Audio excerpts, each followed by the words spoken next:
Amém. Queridos, vamos encerrar hoje a série de mensagens Outubro Rosa, combatendo um câncer chamado pecado. E a mensagem de hoje tem o título: O pecado não mais terá domínio sobre vós. E está baseada no capítulo 6 de Romanos, dos versos 11 ao 14. Romanos, capítulo 6, dos versos 11 ao 14.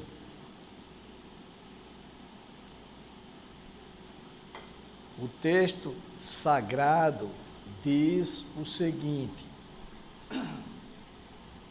assim também vocês considerem-se mortos para o pecado, mas vivos para Deus em Cristo Jesus. Portanto, não permitam que o pecado reine em seu corpo mortal, fazendo com que vocês obedeçam às suas paixões. Também não ofereçam os membros do corpo ao pecado como instrumentos de injustiça, mas como pessoas que passaram da morte para a vida. Ofereçam a si mesmos a Deus e ofereçam os seus membros a Deus como instrumentos de justiça, porque o pecado não terá domínio sobre vocês, pois vocês não estão debaixo da lei, e sim da graça. Senhor Deus, faça aquilo que te apraz nesta manhã, que tu fales aos nossos corações e nos dê a graça de, entendendo a tua palavra, colocá-la em prática, Senhor. Oramos com gratidão no nome de Jesus. Amém. Queridos, o apóstolo Paulo, ao escrever as palavras que acabamos de ler, estava discorrendo sobre a liberdade que o novo nascimento traz em relação ao pecado. E ele estava dizendo isto não porque as pessoas se tornem impecáveis quando nascem de novo, mas porque a graça de Deus se torna presente na vida de cada novo nascido. É de bom alvitre dizer que nos capítulos anteriores, o apóstolo Paulo já havia mostrado como o ser humano necessita da justificação. Do capítulo 1, verso 16, até o capítulo verso 31, ele tratou sobre isto, mostrando que a justificação só é real em Cristo Jesus. Sempre que falamos em justificação, eu reputo ser importante dizer que a palavra justo na Bíblia não tem o mesmo significado da justiça que nós conhecemos aqui. Ser justo, segundo a palavra de Deus, é estar reconciliado com Deus, estar absolvido dos delitos pecaminosos. A palavra justo é uma palavra, no vocabulário hebreu, uma palavra forense, uma palavra do vocabulário jurídico, que se assemelha à absolvição no nosso vernáculo. Então, a partir do capítulo 5 até o capítulo 8, ele passou a mostrar que essa justificação, uma vez ocorrida, dá frutos. Ou seja, não se trata de uma mera posição na qual a pessoa é colocada. Ela era pecadora e então passou à condição de justa, embora isto tenha ocorrido, nós sabemos que isto ocorreu, mas o que ele fala aqui é de uma postura que é ratificada pelas atitudes da nova criatura, o que revela que uma pessoa nasceu de novo, que é justa, são as atitudes dela, a postura de vida que ela passa a ter a partir do momento em que é justificada. E sequenciando as palavras que lemos,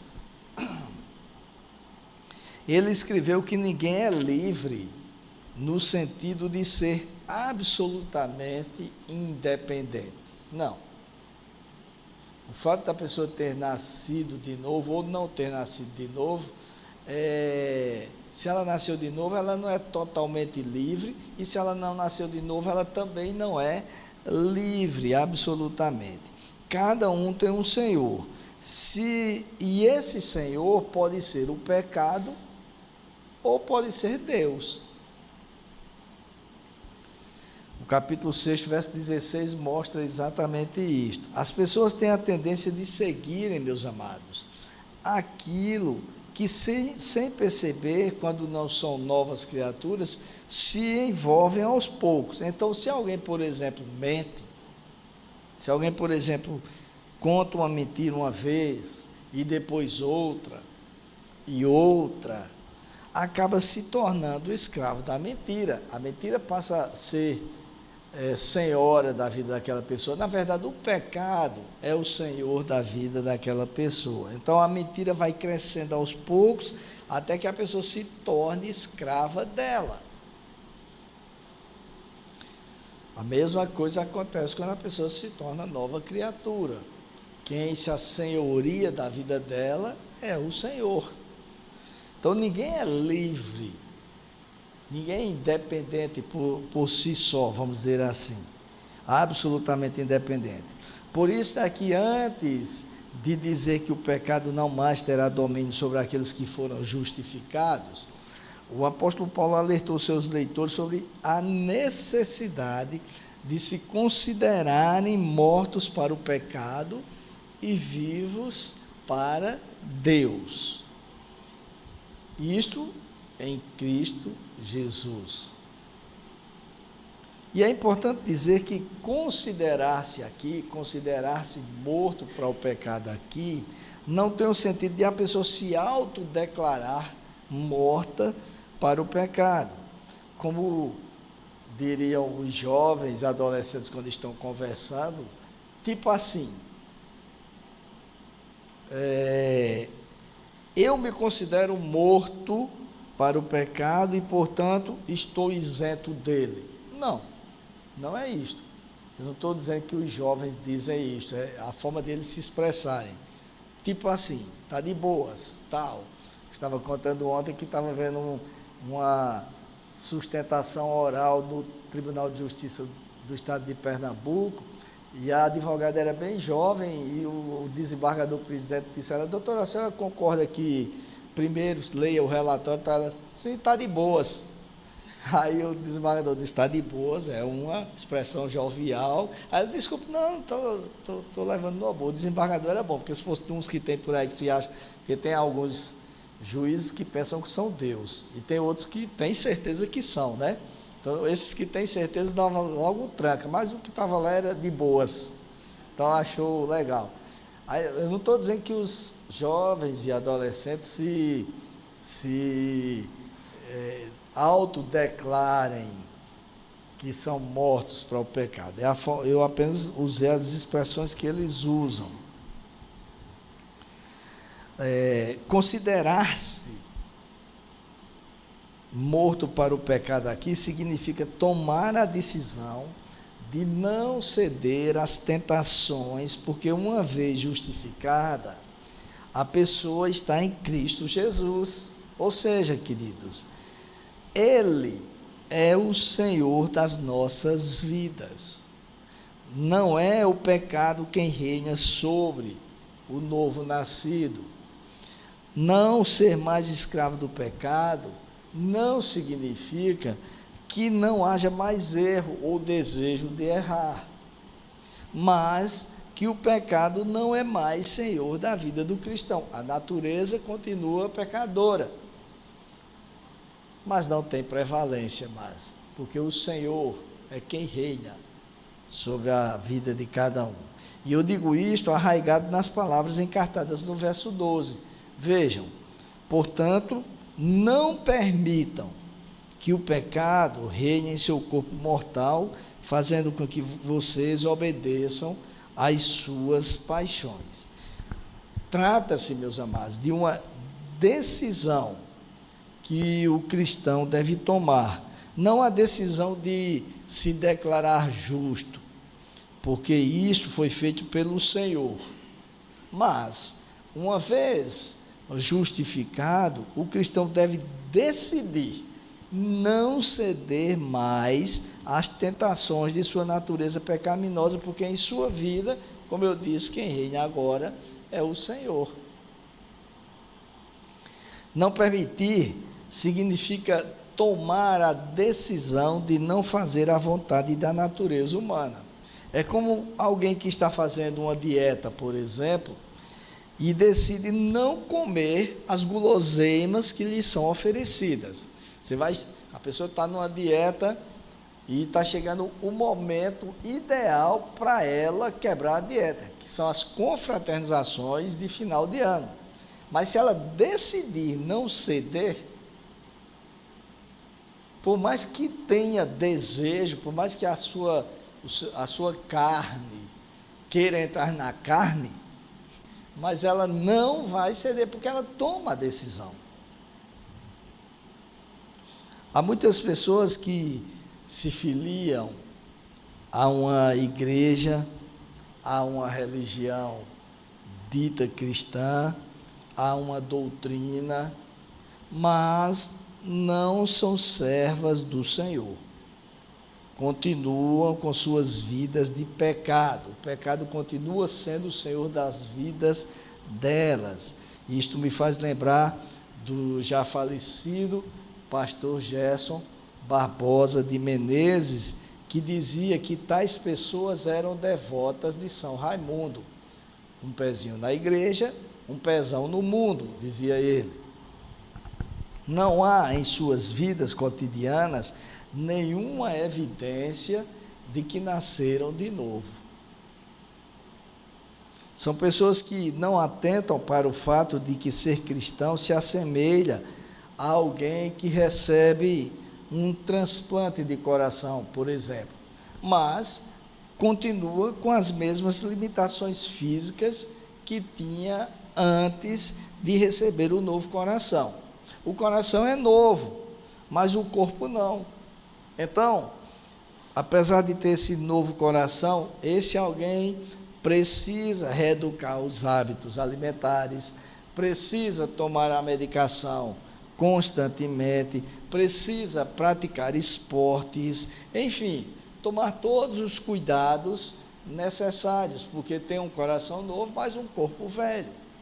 Nós, quando nos convertemos, temos um novo coração, e até cantamos, recebi um novo coração do Pai. Mas a natureza pecaminosa continua existindo. No momento no qual ocorre o novo nascimento, a pessoa que se torna cristã é regenerada, o que significa dizer que ela é transformada em nova criatura.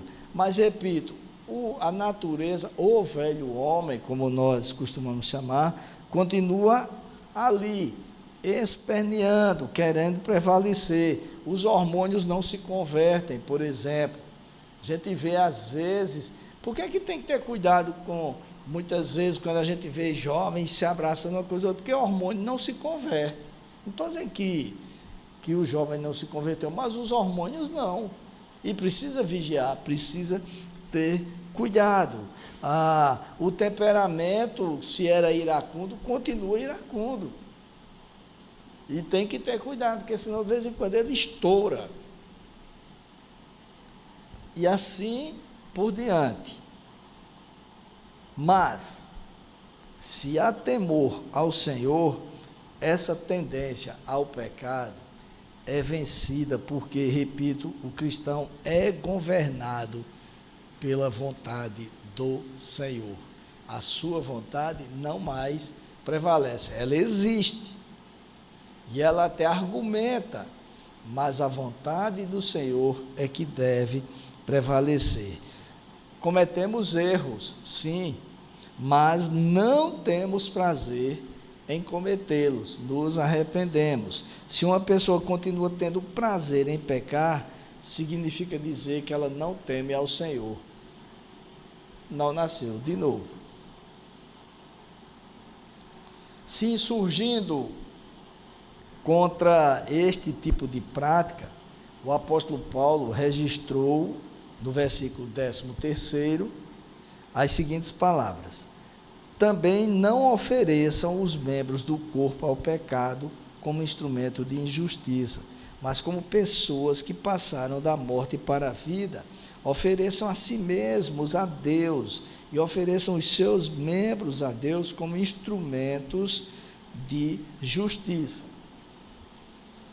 Então vejam, além de não permitirem uma vida de obediência às práticas carnais, diz o apóstolo, e parafraseio eu, não permitam também que o corpo de vocês seja utilizado como instrumento para o pecado.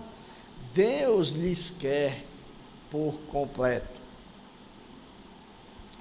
Não adianta você ser uma pessoa que lê a palavra de Deus, que ora, mas no dia a dia gosta de fofoca, chama palavrões, diz coisas que ferem a santidade de Deus.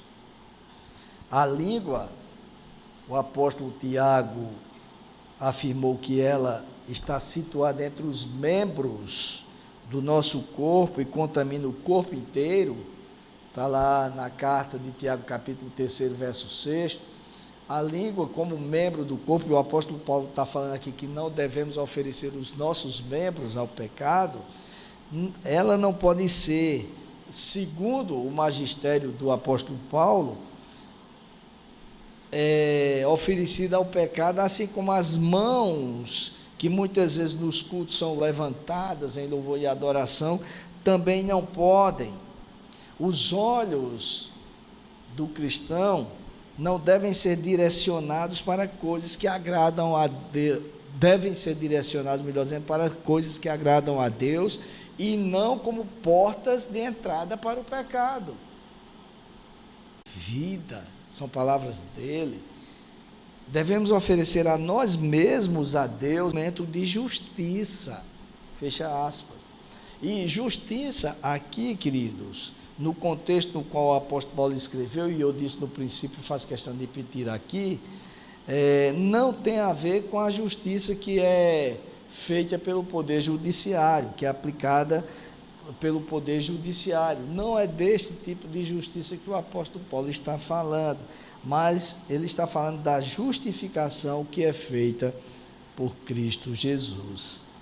Nossas vidas devem servir como instrumentos de propagação dos atos salvíficos do Senhor, que são atos que justificam as pessoas.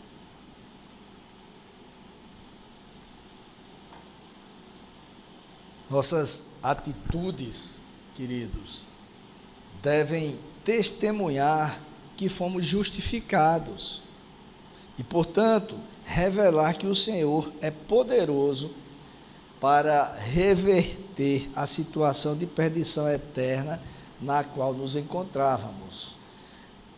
Nós convivemos dia após dia com os mais variados tipos de pessoas, inclusive na igreja.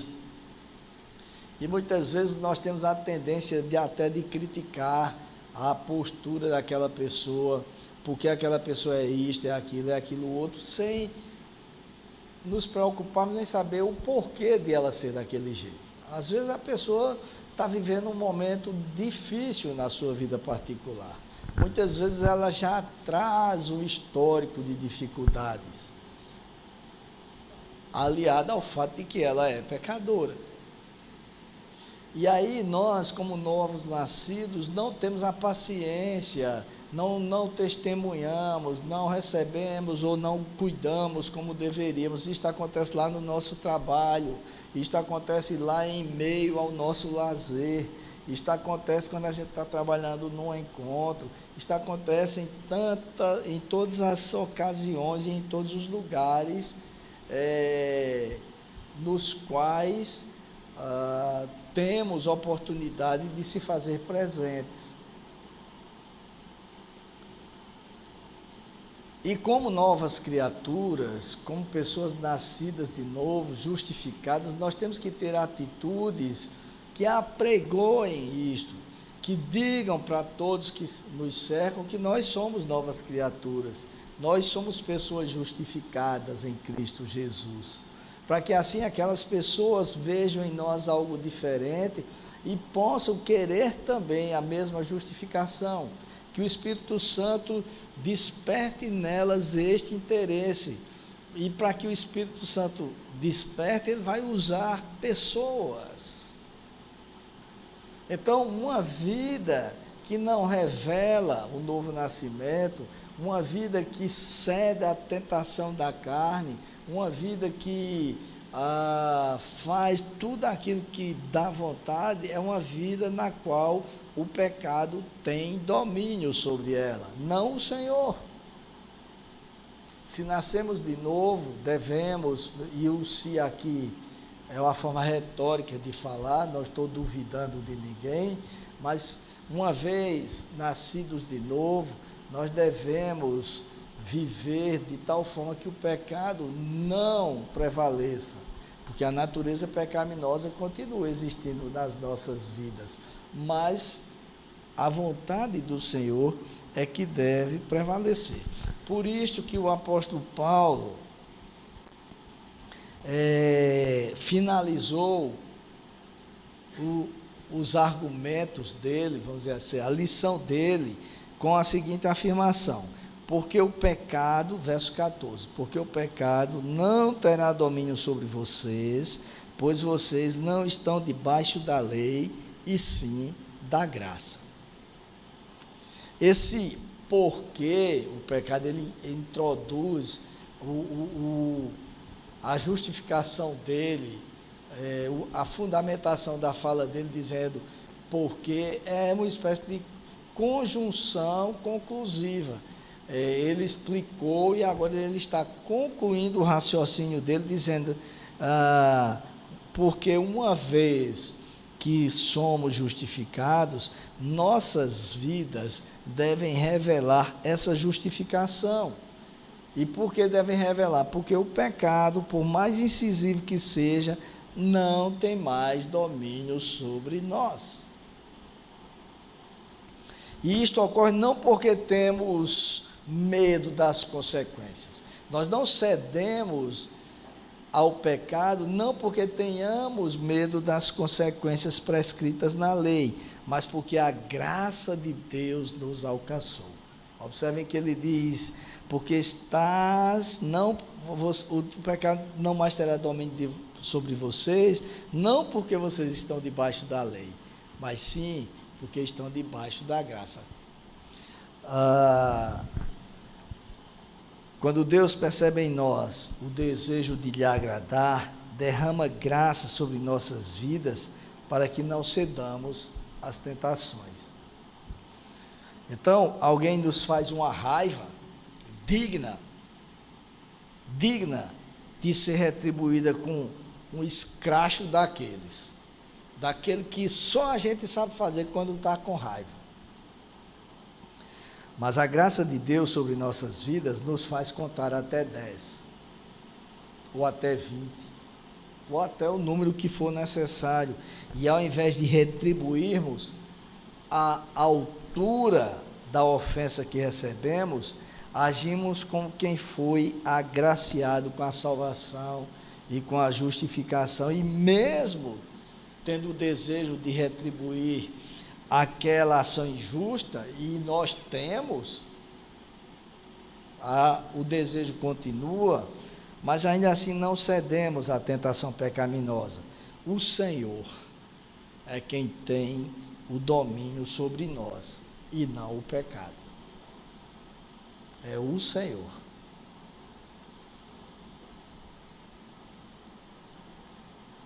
A lei, anteriormente, queridos, prescrevia as punições para quem pecasse, assim como os atos de compensação, ou seja, de retribuição pelo pecado. Então, se a pessoa peca, diz a lei, então ela tem que fazer isto, aquilo e aquilo outro, para não morrer. Tem que oferecer sacrifício, e além disso tem que ser assim, assim e assado. Só que não resolvia, porque a pessoa, como eu disse, e como a Bíblia diz, continua tendo uma natureza pecaminosa. Então, ela continua cedendo às tentações.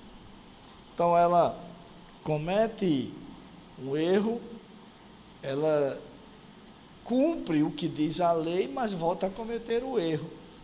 E aí vira um círculo vicioso, e era o que ocorria. E é o que ocorre para aqueles que não nasceram de novo.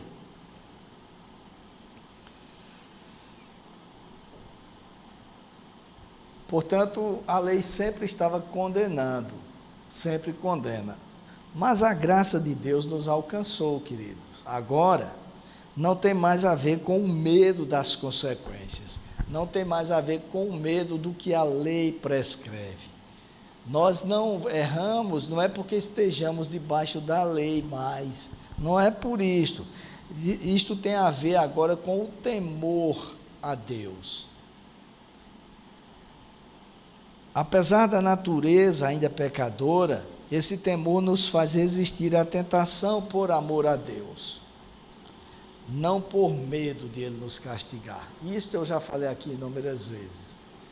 O temor nos leva a não ceder à tentação por amor ao Senhor, não por medo de castigo.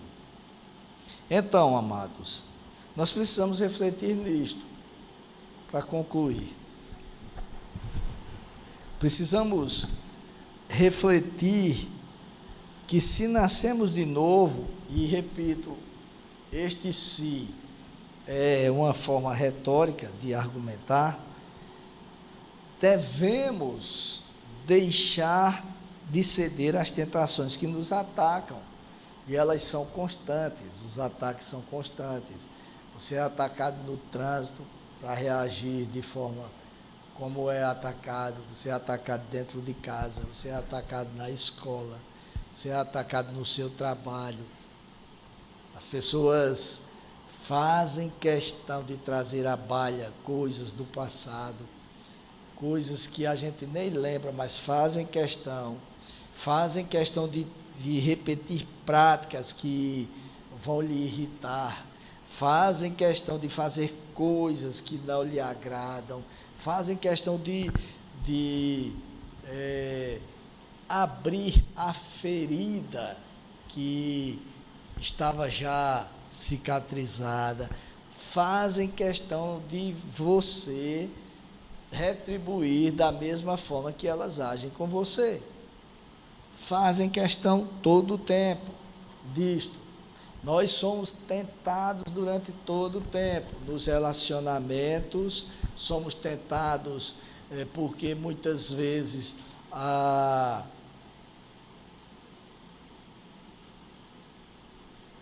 uma situação que estamos enfrentando, tipo dívidas, e fazem questão de aparecer com propostas mirabolantes para você escapar daquilo. Fui almoçar outro dia, e por isso que eu fiquei assim, pensando se eu dizia ou não. Agora, aqui eu fui almoçar em João Pessoa outro dia, com algumas pessoas, e um deles, empresário, com uma dívida milionária, e chamou alguém que alguém apresentou outro alguém a ele, e eu estava na mesa, que é responsável por viabilizar empréstimos, essas coisas todas. E aí, no meio da conversa, eu percebi, o rapaz que estava endividado percebeu também, que aquele rapaz estava entendendo que podia dar um jeito de conseguir o dinheiro e depois não pagar o dinheiro. Ele, não estou querendo fazer isso, não. Estou querendo levantar recursos para eu pagar a minha dívida, mas eu quero também pagar os recursos. Porque tem gente que já contrai uma dívida pensando como vai dar um trambique. Estou falando do mundo aí. É assim. Mas isso existe também, muitas vezes, as propostas existem no meio cristão. Infelizmente. Então, as tentações ocorrem de todas as formas. Você já pensou o que é você ter um comércio, por exemplo, e a situação não vai bem no seu comércio, e aqui, pelo menos até onde eu sei, no público que eu estou vendo aqui, ninguém tem comércio, então eu estou falando algo assim aleatório, um exemplo aleatório. E aí alguém chega e propõe para você, como eu já vi, e o cara vem perguntar a você, como advogado, se deveria fazer aquilo ou não. Rapaz, faz o seguinte, dá baixa na firma, transfere o endereço dela lá para Bodocongó, lá para Liberdade, para um bairro de Campina Grande, não dá baixa nela oficialmente, mas assim, transfere ela para lá e aqui, onde tem a empresa, abre uma nova razão social e as dívidas ficam lá, você não paga e vai tocar o barco. E o cara receber essa proposta, para quem está endividado, desesperado, é tentador. Ou não? As tentações ocorrem em todas as áreas, em todos os momentos. Somos tentados constantemente. Entretanto, nós, como novos nascidos, devemos analisar isso e deixar de ceder às tentações. E não estou dizendo que você está recebendo essa proposta, estou dando exemplos aleatórios. Devemos buscar oferecer nossas vidas em sua totalidade como instrumentos de justiça para o Senhor, que é o que o apóstolo Paulo ensina, porque o pecado não mais reina sobre nossas vidas. Quem reina sobre nossas vidas é o Senhor Jesus. E ainda que tenhamos dificuldades, e as temos em todas as áreas, e essas dificuldades nos levem muitas vezes a pensar em soluções mais fáceis, uma coisa é certa, não devemos ceder à vontade do Senhor. É a mais difícil, mas é a correta, e Ele sempre viabiliza a que é certa. E Ele jamais nos abandonará. Não deixará que nós passemos pelas situações solitariamente. Ele está sempre presente nas nossas vidas. Então, queridos, que Deus nos dê a graça de ter uma vida na qual o pecado não mais tem domínio sobre nós, embora sejamos pecadores. E isto não porque sejamos os bambambãs, mas porque a graça de Deus é sobre nossas vidas. Estamos debaixo da graça. Louvado seja o nome do Senhor. Deus, nós te somos gratos pela tua palavra que nos disciplina, nos molda, porque como falei aqui, Senhor, e tu ensinas isso na tua palavra, a nossa natureza continua sendo a mesma. Nossos hormônios não se convertem, nosso estômago não se converte, nosso corpo não se converte, nossos olhos, nossa língua continuam querendo ter práticas que tinham antigamente. Mas quem reina sobre nós agora é o Senhor. A graça do Senhor está sobre nós e por isso te pedimos que nos ajude para que cedamos a todas as tentações. Tenha misericórdia de nós. Oramos assim no nome de Jesus. Amém.